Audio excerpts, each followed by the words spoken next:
Bonjour et bienvenue. Aujourd'hui, on va s'intéresser à Scilab. Alors, imaginez une calculatrice, mais une calculatrice surpuissante, capable de résoudre des problèmes mathématiques vraiment complexes, et tout ça gratuitement. On va voir ensemble comment la prendre en main en quelques minutes à peine. Allez, c'est parti! Alors, au programme aujourd'hui, d'abord, on va se demander, c'est quoi Scilab exactement? Ensuite, on va plonger directement dans la pratique et jouer avec son outil de base, les matrices. On verra juste après comment en créer de manière quasi instantanée et pour finir, comment transformer quelques lignes de code en un joli graphique. Et bien sûr, on terminera par quelques pistes pour aller plus loin. Bon, commençons par le commencement. Qu'est-ce que c'est que ce fameux Scilab?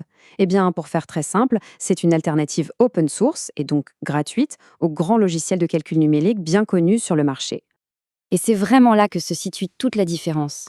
D'un côté, on a des outils commerciaux, souvent chers, avec des licences propriétaires, et de l'autre, on a Scilab, un projet open source développé à l'origine en France par l'INRIA et qui est complètement gratuit. On a donc accès à une puissance de calcul énorme, mais sans avoir à débourser un centime. Et attention, gratuit ne veut pas dire au rabais, loin de là. Scilab sait faire énormément de choses, et résoudre des systèmes d'équations, calculer des valeurs propres, lancer des algorithmes d'optimisation, il peut même créer des visualisations graphiques très poussées. C'est un vrai couteau suisse pour n'importe quel scientifique ou ingénieur.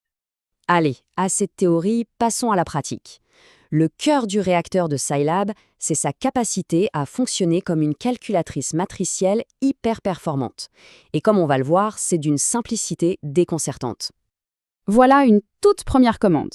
Pour créer une matrice, disons une 3 par 3, c'est simple. On ouvre des crochets.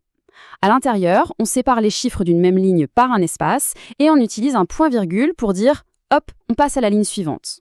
C'est vraiment aussi simple que ça. Et voilà le résultat. Scilab a compris tout de suite et a stocké cette matrice dans une variable qu'il a appelée A. Elle est là, en mémoire, prête à être utilisée pour n'importe quel calcul. C'est instantané. Maintenant, une petite astuce qui va tout changer, le point-virgule à la fin de la ligne. C'est un détail, mais un détail crucial. En fait, ça envoie un ordre très clair à Scilab. Fais le calcul que je te demande, mais ne m'affiche pas le résultat à l'écran. Et ce qui est important de comprendre, c'est que même si rien ne s'affiche, la variable b a bien été créée. Elle est là, bien au chaud, en mémoire, prête à être utilisée.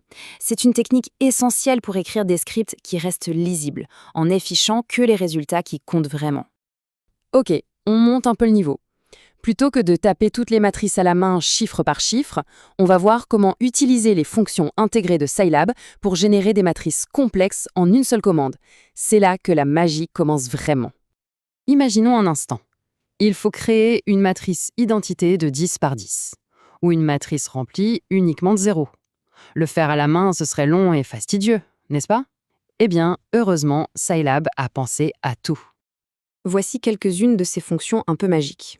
I pour une matrice identité, donc avec des 1 sur la diagonale, zeros pour une matrice de 0, ones pour une de 1 et rand pour des nombres aléatoires. Chacune de ces petites commandes fait gagner un temps fou. Prenons un exemple tout simple. Avec cette unique ligne de code i égale i 4.4, on demande à Scilab de nous fabriquer une matrice identité parfaite de taille 4 par 4. C'est direct, efficace, et il n'y a aucun risque de se tromper en tapant. Et voilà le travail. En une fraction de seconde, la matrice est générée. C'est l'illustration parfaite de la philosophie de Scilab. Une commande très simple pour un résultat complexe et immédiatement utilisable. Bon, maintenant qu'on sait créer et manipuler des matrices, allons un peu plus loin. Voyons comment on peut utiliser ces outils pour s'attaquer à de vrais problèmes et surtout pour visualiser les résultats de manière parlante. On va prendre un grand classique des sciences et de l'ingénierie, la résolution d'un système d'équations linéaires. On a une matrice A, un vecteur B, et on cherche ce fameux vecteur X qui est la solution. Ça peut sembler un peu intimidant au premier abord. Mais avec Scilab, la solution est d'une élégance et d'une simplicité incroyable. C'est juste ça. X égale A slash B, c'est tout. Derrière cette simple barre oblique inversée, ce backslash, Scilab lance en coulisses des algorithmes très puissants pour trouver la solution en un clin d'œil. C'est redoutablement efficace. Et pour visualiser des données, alors, c'est tout aussi facile. Ça se fait en 3 petites étapes. D'abord, on crée une série de points avec la fonction linspace. Ensuite, on calcule la valeur d'une fonction pour chacun de ces points. Et enfin, troisième étape, on demande à Scilab de tracer le graphique avec la commande plot. Et voilà, le logiciel transforme ces simples listes de nombres en une belle courbe, comme cette sinusoïde amortie. Bon, on n'a fait qu'effleurer la surface de tout ce qu'on peut faire avec Scilab. L'écosystème est vraiment très riche. Voyons rapidement où trouver de l'aide pour continuer à progresser. Le meilleur point de départ, c'est bien sûr le site officiel. On y trouve toute la documentation, des tutoriels, des exemples. Les forums de la communauté sont aussi une véritable mine d'or quand on est bloqué sur un problème, et il existe aussi de nombreux livres et articles pour approfondir des sujets bien précis.